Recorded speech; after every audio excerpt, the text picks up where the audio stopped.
Hello दोस्तों, good morning, नमस्ते। कैसे हैं आप लोग? उम्मीद करता हूं आप सभी लोग अच्छे हैं, अपनी पढ़ाई में अच्छे से मस्त हैं, बिल्कुल व्यस्त हैं। और इसी उम्मीद में मैं अभिषेक वर्मा सुबह के 9 बजे आप सभी लोगों का बहुत बहुत स्वागत करता हूं आपके अपने YouTube channel easy maths with Nehra sir पे। यहाँ मैथ्स की रोमांचकारी यात्रा में मैथ्स में आपका इंटरेस्ट बढ़ाने हम सिंपल इंटरेस्ट पढ़ रहे हैं, ताकि सिंपल चीजों में आपका इंटरेस्ट बढ़े और वो इंटरेस्ट बढ़ता बढ़ता कंपाउंड हो जाए, कंपाउंड इंटरेस्ट में जाने तक। तो कंपाउंड इंटरेस्ट पढ़ने से पहले हम सिंपल इंटरेस्ट पढ़ेंगे, इसके शानदार क्वेश्चन करेंगे और उनसे आपका इंटरेस्ट मैथ में पैदा होगा और उससे हमारे नंबर भी आएंगे। तो देखते हैं क्या हो रहा है क्वेश्चन में। पहला क्वेश्चन आज की क्लास का बहुत शानदार क्वेश्चन है, देखने में कठिन लग रहे होंगे पर शानदार तरीकों से करेंगे। कुछ पीआरटी की इनकी जरूरत नहीं है, ये सिर्फ हम समझने के लिए काम में लेंगे। जो आपका फॉर्मूला है इंटरेस्ट का, P into R into T बटा 100, ये सिर्फ आपके समझने के लिए है, बाकी हम चीजों को वर्बली ही कर लेंगे। देखो क्या कह रहे हैं।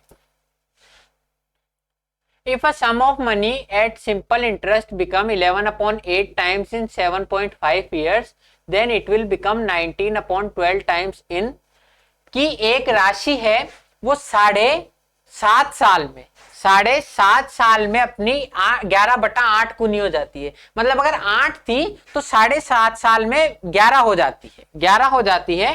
तो इस धन राशि को स्वयं का 19/12 गुना होने में कितना समय लगेगा। तो अगर ये राशि 12 है तो 12 से 19 होने में कितना समय लगेगा। अब आप देखो, यहां ये राशि दी हुई है 8 से 11 और ये इसका मतलब 8 है, और यहां ये राशि है 12। सेम ही राशि की बात हो रही है, तो सबसे पहले तो हम इस राशि को सेम कर लेंगे कि यहाँ 8 से 11 और ये रेशो ही तो दिया हुआ है, यहाँ 12 से 19 हो रही है, रेशो ही दिया हुआ है। तो हम इस रेशो के लिए सबसे पहले राशि बराबर कर लेंगे। जैसा सवाल कह रहा है वैसा हम कर लेंगे कि ये राशि 8 से 11 होती है। प्रिंसिपल अगर ये है तो अमाउंट हो जाएगा 11। दूसरी कंडीशन में ये 12 से हो रही है 19, दूसरी कंडीशन में हो रही है 12 से 19। तो पहले इस राशि को बराबर करेंगे, यहां देखो, मुझे 8 और 12 को बराबर करना है, मतलब इनका एलसीएम कर दूं। 8 और 12 का एलसीएम हो जाएगा 24। तो अगर मैं 8 को भी 24 कर दूं और 12 को भी 24 कर दूं, कोई फर्क नहीं पड़ेगा, क्योंकि यहाँ तो रेशो दिया हुआ है। तो 8 से 11 और ये 3 से गुणा कर दो, 24 से हो जाएगी 33। 8 से 11 और ये, इसका मतलब 24 से हो जाएगी 33। ये गुना में तो पूछ रहा है, रेशो ही तो है। तो 8 से 11 हुई है, 24 से 33, बात एक ही है। ये 12 से 19 हो रही है, 12 से 19 हो रही है, यानी 24 से होगी 38, 24 से होगी 38। यही तो हो रहा है। अब ये राशि सेम होगी तो हम सेम राशि पर काउंट कर सकते हैं। बिल्कुल आसानी से समझे या नहीं समझे कि 24 से बढ़कर 33 हो रही है पहली कंडीशन में, दूसरी कंडीशन में 24 से 38 हो रही है। तो 7.5 साल में 8 से 11 होती है या 24 से 33। तो टोटल यहां इंटरेस्ट कितना मिला? 9 इंटरेस्ट मिला, कि 24 से बढ़कर 33 हो रही है। 9 इंटरेस्ट मिला 7.5 साल में, 7.5। दोनों कंडीशन में प्रिंसिपल सेम है, 24। रेट ऑफ इंटरेस्ट भी सेम ही चल रही है, खाली टाइम में चेंज हो रहा है कि 9 और ये 7.5 साल में। तो इंटरेस्ट 14 कितने सालों में मिलेगा? इंटरेस्ट 14 का टाइम पूछ रहा है। 7.5 सालों में और ये 9, तो 14 कितने सालों में होगी? तो टाइम हम निकाल देंगे, 14 इंटू 7.5/9, ऐसे ही तो होगा। 14 इंटू 7.5/9। क्या किया? 7.5 सालों में हो रही है 9, 7.5 सालों में हो रही है 9। इसको ऐसे समझो, 7.5 सालों का ब्याज मेरा है 9। ऐसे समझो, अगर डायरेक्ट समझ में नहीं आ रहा तो 1 साल का ब्याज कितना हो जाएगा? 9/7.5, 9/7.5। तो मान लो टी समय में आपकी हो रही है, तो टी साल का ब्याज हो जाएगा 14, तो इंटू 9/7। यही तो हो रहा है कंडीशन। ये चीज आई है नहीं आई समझ में? देखो क्या कंडीशन हो रही है कि 7.5 सालों में 9 ब्याज मिल रहा है, 7.5 सालों में 9 ब्याज मिल रहा है। तो 9 ब्याज मिल रहा है 7.5 में, तो 14 कितने में मिलेगा? 1 मिलेगा 7.5/9 में, तो 14 को गुणा कर दो, 14 मिलेगा 7.5/9 इंटू 1400। आ गया समझ में कि 9 साल में 7.5 साल में 9 मिल रहा है, तो 14 कितने सालों में मिलेगा? 7.5/9 इंटू 14 कर दो डायरेक्टली, तो आप ऐसे इसको निकाल सकते हो। तो जो टाइम होगा वो होगा 14 इंटू 7.5/9, 14 इंटू 7.5/9। बिल्कुल आसानी से किया है कि 7.5 सालों में 9 ब्याज मिल रहा है, टी समय में मान लो हमको 14 मिल रहा है, तो 14 इंटू 7.5/9। तो आप इसको काट दो, ये 5 से कटेगा, ये 6 से, मैंने 1.5 से काट दिया तो 5/6, तो 70/6 हो गया, 70/6। इसको कैसे लिख सकता हूं मैं? 11 सही 1/2, 70/6 को मैं लिख सकता हूं 11 से 1/2। 6 को 11 से गुणा करो, 6 को 11 से गुणा करो, नहीं सॉरी 11 से ही 1/2 नहीं, 11 से ही 2/3 लिखा जा सकता है। 70/6 करना है, 11 से गुणा करो, 11 छिकी 66, बचेंगे 4, तो 4/6, तो 11 से ही 2/3 साल, यानी कि 11 ईयर और 8 मंथ। ऑप्शन नंबर D4 देना है। क्या किया मैंने? बिल्कुल आसानी से समझो, कोई जल्दी नहीं है, ना मैं कहीं भाग के जा रहा हूं ना आप। 7.5 साल में 9 ब्याज मिल रहा है, तो 14 कितने टाइम में मिलेगा? 14 इंटू 7.5/9। ठीक है, या ऐसे आप अगर फिर भी अभी भी डाउट है, नहीं होना चाहिए कि 9 मिल रहा है 7.5 में, तो 1 मिलेगा 7.5/9 में। 14 कितने में मिलेगा? 14 से गुणा कर।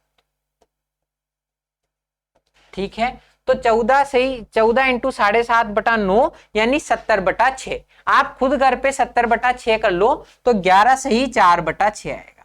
इसको काट के लिख सकते हैं 11 से ही 2/3, यानी कि 11 साल तो ये हो गया, और 2/3 साल यानी कि 8 महीने।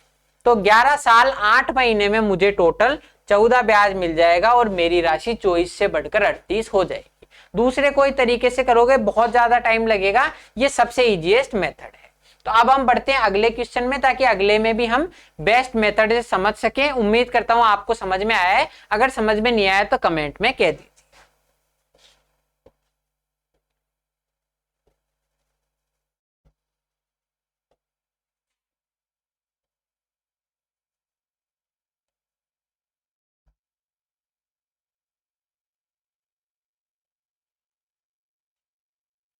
A man has 10,000 for investment. एक व्यक्ति के पास 10,000 रुपए हैं इन्वेस्टमेंट करने के लिए। ही invest 4,000 and 5% per annum and 3,500 eight 4% per annum. कि उसने 4,000 तो इन्वेस्ट किए 5% के हिसाब से, और 3,500 इन्वेस्ट किए 4% के हिसाब से। At what rate of interest the remaining money should be invested so that his total income become 500 at the end of the year? कि वो बाकी बची हुई राशि को किस हिसाब से इन्वेस्ट करे कि उसको 500 रुपए की इनकम हो जाए पूरे साल में। हिंदी में देखो, एक व्यक्ति के पास 10,000 की राशि है निवेश करने के लिए, 4,000 तो कर दिए 5% के हिसाब से, 3,500 कर दिए 4% के हिसाब से। बची हुई राशि किस हिसाब से इन्वेस्ट करे कि उसकी वार्षिक आय 500 रुपए हो जाए, कि उसकी वार्षिक आय कितनी हो जाए? 500 रुपए। बिल्कुल आसान है, इसको कर देते हैं अभी। आपको देखो, एक साल में 500 रुपए कमाने हैं, एक साल में कितने कमाने हैं? 500 रुपए। अभी देखो, टोटल 10,000 की राशि है, इसमें 4,000 तो 5% से इन्वेस्ट कर दिए, तो पहली कंडीशन में इंटरेस्ट क्या हो जाएगा? 4,000 रुपए पर 5% से इंटरेस्ट। तो बिल्कुल आसानी से निकाल दोगे कि पहली साल में 5% का इंटरेस्ट होगा, 4,000 का 5%, 4,000 का 5% यानी कि 200 रुपए। कुछ करना ही नहीं है, 4,000 का 5% है तो 10% तो होता है 400, 5% उसका आधा हो जाएगा 200 रुपए। दूसरा कंडीशन में इंटरेस्ट मतलब 4,000 रुपए इन्वेस्ट करके 200 रुपए ब्याज कमा लिए। आप हिंदी में लिख लेना, 4,000 रुपए की राशि पर 5% की दर से एक साल का ब्याज। मैंने इतना से लिखा है। दूसरी में 3,500 रुपए की राशि पर 4% की दर से साधारण ब्याज, तो 3,500 का 4%। यानी कि 4/100। 4/100 क्यों लिखा? 00 से 00 कट जाए तो 35 इंटू 4 140। 140 कि 4,000 रुपए 5% से इन्वेस्ट किए तो 200 रुपए तो वहां ब्याज कमा लिया, और दूसरी राशि 3500 रुपए 4% से किया तो 140 रुपए यहां ब्याज कमा लिया। टोटल कितने कमाने इसको? टोटल मुझे कमाने 500 रुपए। टोटल 500 रुपए कमाने तो 200 तो यहां कमा लिया और 140 यहां कमा लिया। तो इंटरेस्ट 3 कितना होगा? 500 में से 340 तो मैंने कमा लिए। 500 में से 340 रुपए तो कमा लिए। 500 में से 340 रुपए तो कमा लिए, बचे हुए 160 रुपए मुझे और कमाने।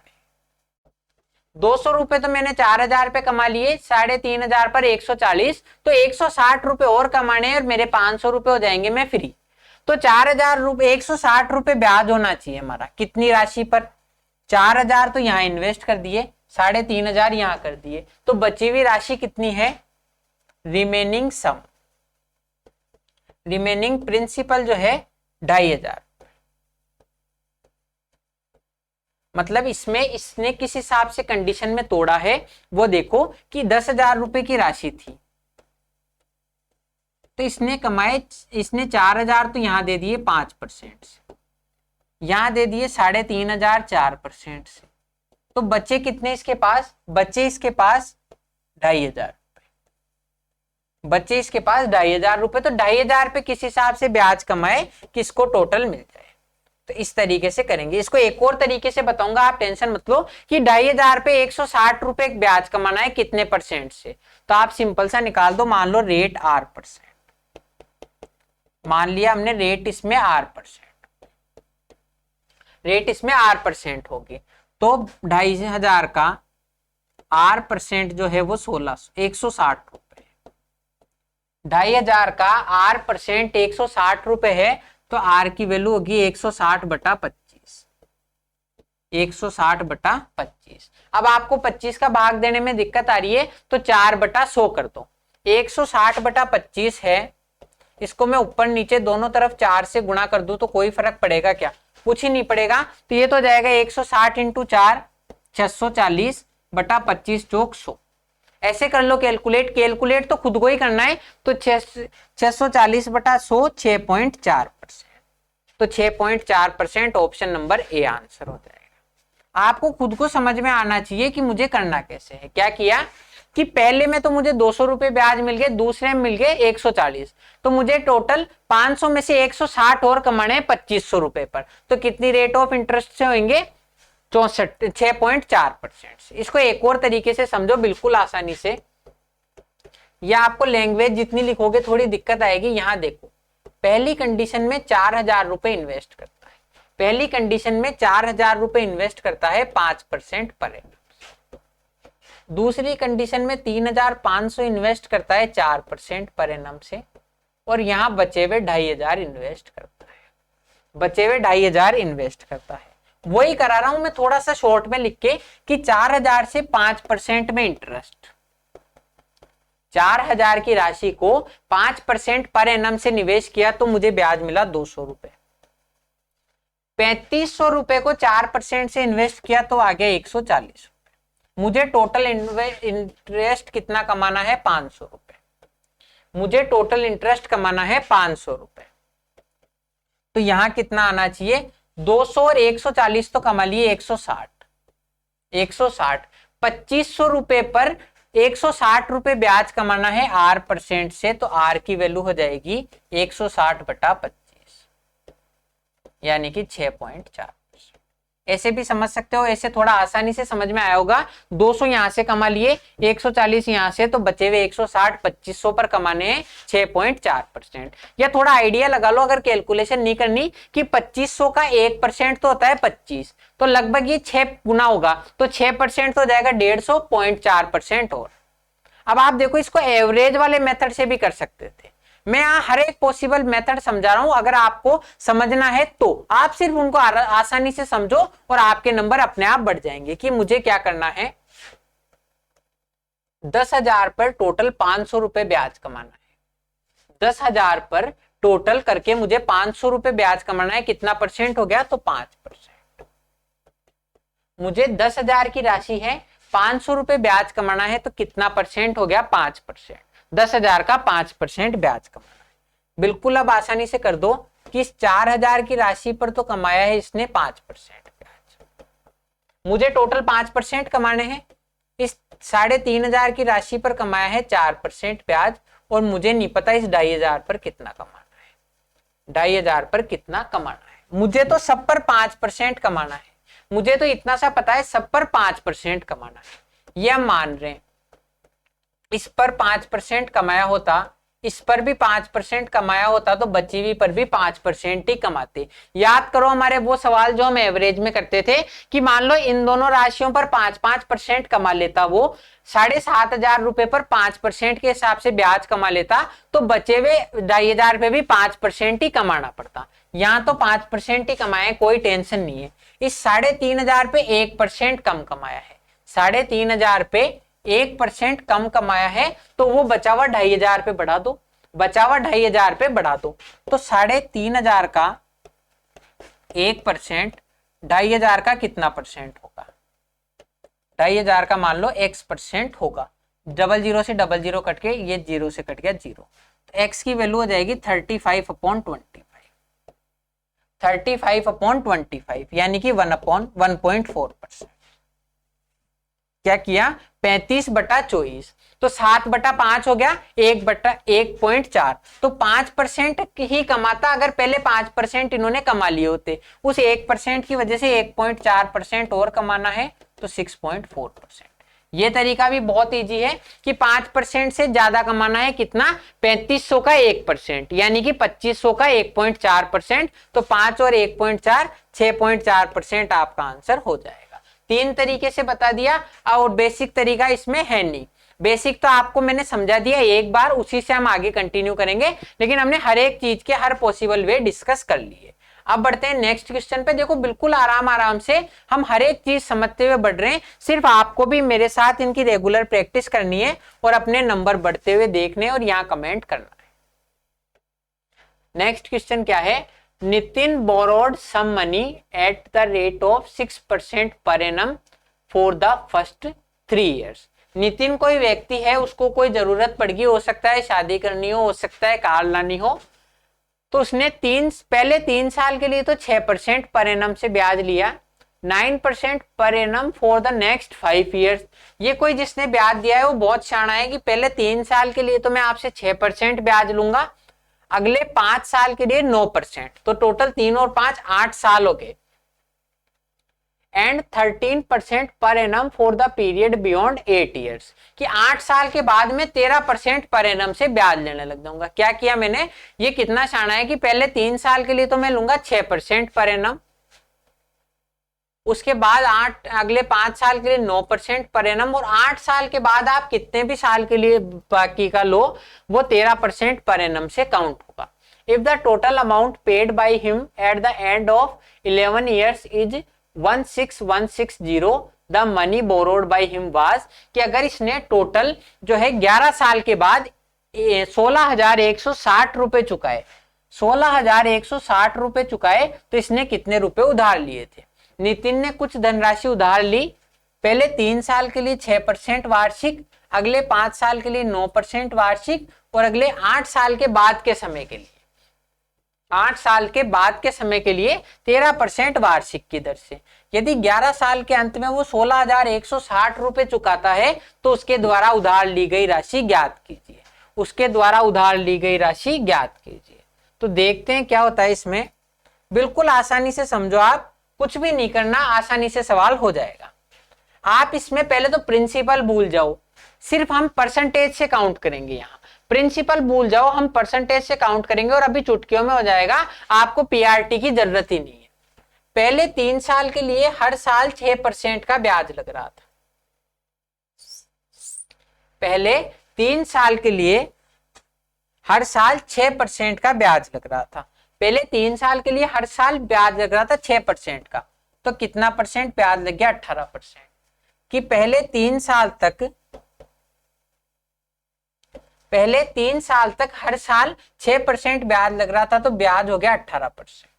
टोटल इंटरेस्ट काउंट कर रहा हूं मैं, टोटल इंटरेस्ट कि पहले 3 साल तक हर साल 6% ब्याज लग रहा था, तो ब्याज हो गया 18%, प्लस अगले 5 साल के लिए हर साल 9% ब्याज लग रहा था, अगले 5 साल के लिए हर साल 9% ब्याज लग रहा था, तो 5 नाम 45% हो गया ये ब्याज, 5 नाम 45% हो गया इनका ब्याज। फिर उसके बाद में 5 और 3 8 साल तो हो गए, टोटल 11 साल के लिए लिया था हमने, 8 साल का तो काउंट कर दिया, बचे कितने 3 साल, तो अगले 3 साल तक हर साल 13% पर एनम लग रहा था, हर साल 13% पर एनम लग रहा था, तो 39 ये हो गया। टोटल ब्याज कितना परसेंट लगा कि पहले 3 साल तक तो 18, फिर 45 और फिर 39, तो टोटल कितना ब्याज लग गया आपके 40 और 18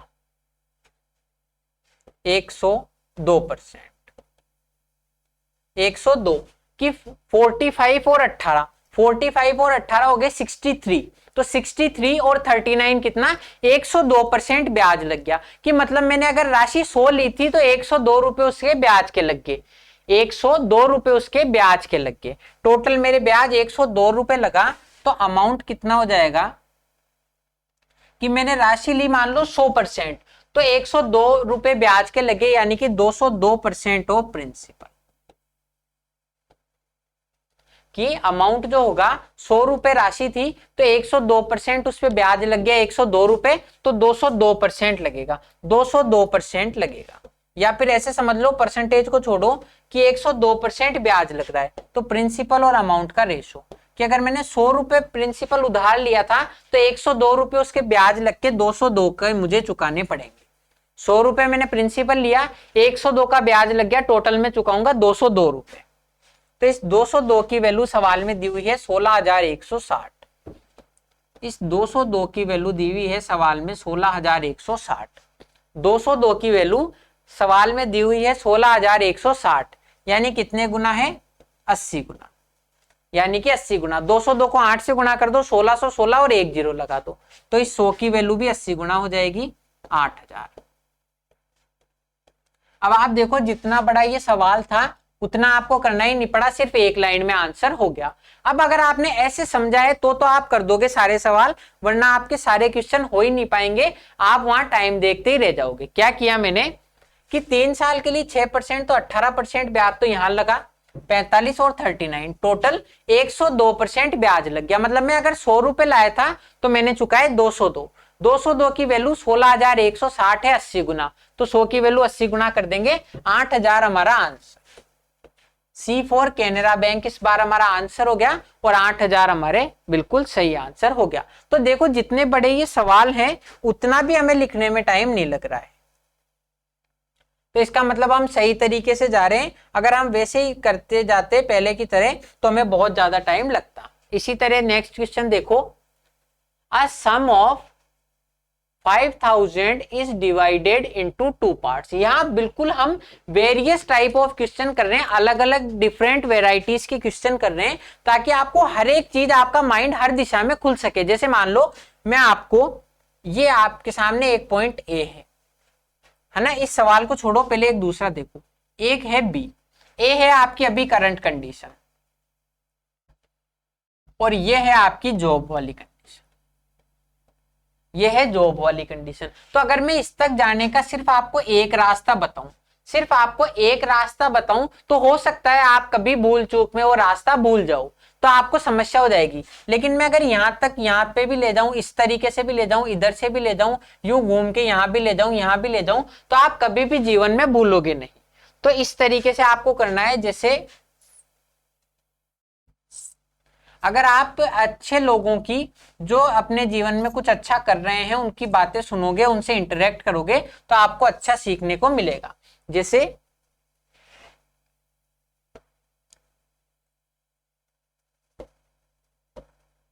एक टीचर हैं अभिनय शर्मा सर, वो शायरी करते थे पहले, तो वो उसमें वीडियोस में कहते थे कि मुझे डर नहीं कोई गुमराही का, हर राह तुझ तक जाती है।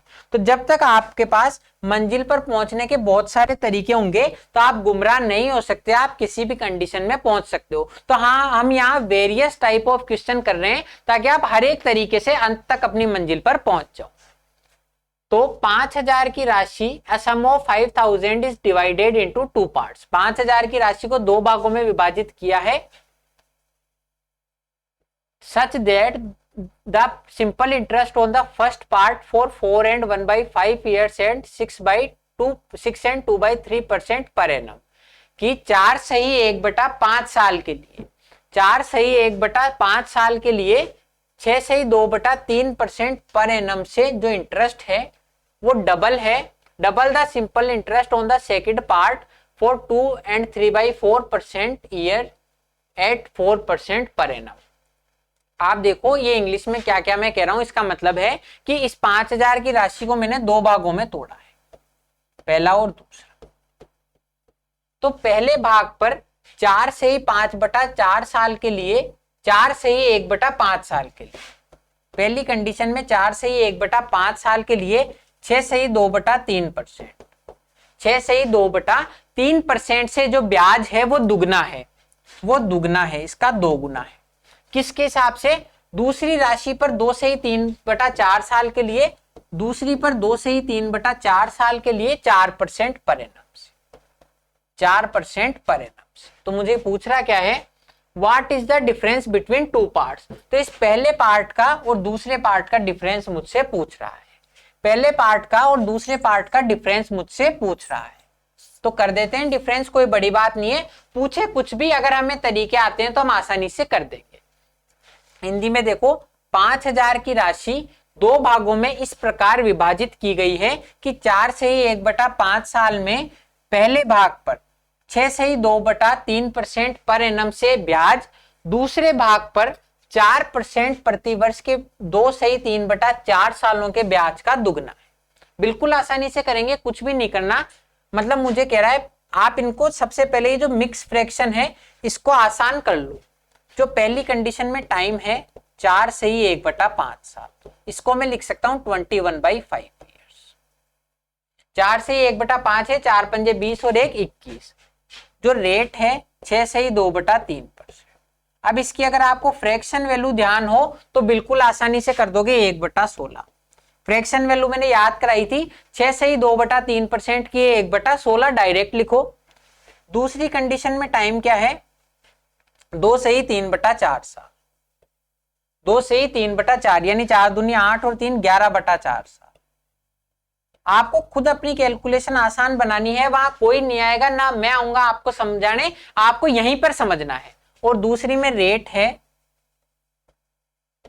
दूसरी कंडीशन में रेट कितनी है 4% यानी 1/25, 1/25। अब वहां 100 मत लगा देना, मैंने ऑलरेडी उस 100 को काउंट कर लिया है।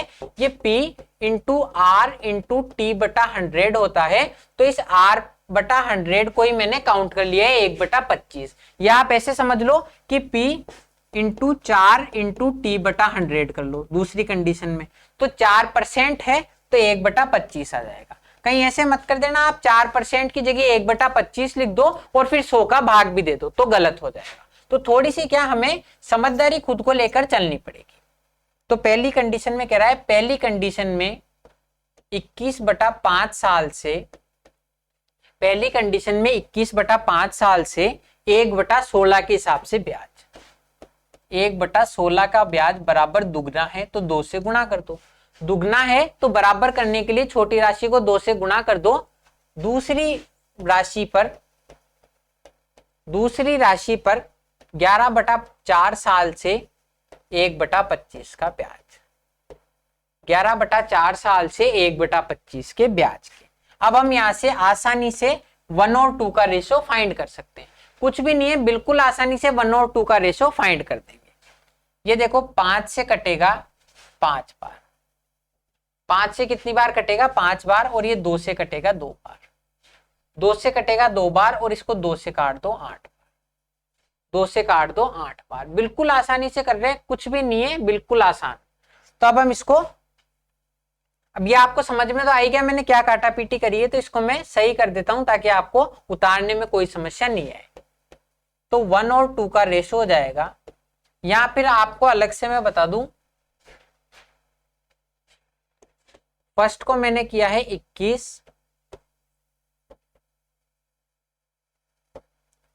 फर्स्ट राशि पर 21/5 साल से 1/16 बराबर 2 इंटू सेकेंड राशि पर 11/4 साल से 1/25। ठीक है, अब इसको देखो काटना पीटना जो है वो मैं यहां कर लूं ताकि आपको उतारने में भी कोई समस्या नहीं है। 5 से गया 5 बार, 2 से गया 2 बार, 2 से गया 8 बार। तो फर्स्ट और सेकंड का रेशो हो गया 11 इंटू 8 बटा 21 इंटू 5, 11 इंटू 8 बटा 21 इंटू 5, यही हुआ कि 88 और 105। देखो यहां वो वैल्यूज नहीं आ रही है जो हमने किया था, तो मुझे गलती भी पता पड़ गई। एक छोटी सी गलती हमारा समय बिगाड़ सकती है। 6 सही 2/3% की फ्रैक्शन वैल्यू 1/15 है। 6 सही 2/3% की फ्रैक्शन वैल्यू 1/15 है, तो हमने वही गलती कर दी थी, यहां कर दिया था 16। 6 सही 2/3% की वैल्यू 1/15 है, जबकि 6 सही 1/4% की वैल्यू 1/16 होती है। अब इसको कैलकुलेट कर लो, बिल्कुल आसानी से हो जाएगा। ये यहां पर कैलकुलेट कर लो।